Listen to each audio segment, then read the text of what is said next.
জনকংগ্রেস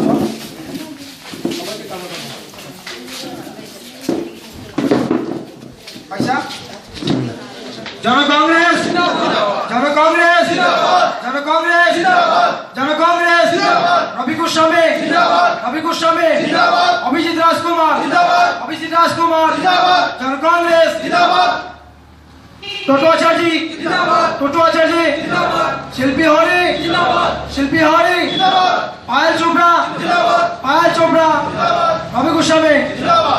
আমি পুনরায় সবাইকে একটাই রিকোয়েস্ট করি, দেখেন আমরা বহুত কিছু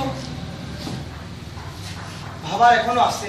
ইলেকশন আসলে আমাদেরকে কিন্তু অনেকে মিসগাইড করবে, অনেক দলের কথা দলের যাতনা দেখায়, টাকার লোক দেখায়, 200 400 500 টাকা দিয়েও ভোটটা নিয়ে ওরা কিন্তু লুটপাট করে। একটা কথা দেখেন, সঠিক ধর্মাবলম্বী যারা লোক আছে একটাই কথা জানে যে আমি যদি পাপ নাও করি, আমি পাপীকে সহযোগ করি, যদি সে পাপ করলেও কিন্তু তার অধিকারী আমি। আমাদের ভোটটা নিয়ে যারা লুটপাট করে, গরিবের শোষণ করে, রক্ত শোষণ করে, তারা যতই লুটপাট করবে কিন্তু আমার ভোটটা দিয়ে যে আমি তাকে জয়ী করলাম তাতে কিন্তু অংশীদার আমরাও। আমি একদম খোলা মানে বলছি যে আমার একটা খোলাখুলি, আমি অনেক গরিব করে ছেলে, আমি কিন্তু বড় করে ছেলে না। আমার এমনও সময় অতিবাহিত হয়েছে যে আমি স্কুল থেকে এসে স্কুলের বইটা ঘরে রেখে জঙ্গলে এসে জঙ্গল থেকে কুটিয়ে নিয়ে বিক্রি করে চাউল এনেছি, তারপরে আমার ঘরে চলাতে আগুন জ্বলেছে।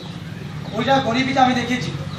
এবার একটা পরিবর্তন আমরা চাই, আর নিশ্চিতভাবে ওই পারে কিন্তু একটা পরিবর্তনের জোয়ার আসছে, সবাই পরিবর্তনের জন্য এগিয়ে আসছে। আপনারা একটু সহযোগ করেন। আপনারা 5 বছর পরীক্ষা করে দেখেন, এই বছর এই ব্যানারে যে ফটোটা আছে আমার, আমি এইটা কামনা করি যে আগামী দিনে আমি লামডিংয়ের বুকে একটাও ব্যানার লাগাবো না। প্রত্যেক লোকের মনের মধ্যে যাতে আমার ছবিটা ঢুকিয়ে দিতে পারি, আমার কামের মাধ্যমে, আমার ব্যবহারের মাধ্যমে, আমার কাজের সিস্টেম দিয়ে আমি সেটা দেখব, যাতে আমাকে লোক বলে তুমি ঘুরতে লাগবো না, ভোট তোমাকে দেবো, তুমি ঘরে বসে থাকো। এই পর্যায়ে আমি কাজ করব, প্রত্যেকটা পাড়ার লোকদেরকে জিজ্ঞাসা করে কাজ করব, আপনাদের পরামর্শ নিয়ে করব। আমি যদিও এই দল আমাকে প্রার্থিত্ব দিয়েছে, আমি মনে করি না যে আমি বহুত কিছু জানি, বহুত কিছু বুঝি, আপনাদেরকে বহুত কিছু আমি নেতৃত্ব দিতে পারবো, সেটা আমি মনে করি না।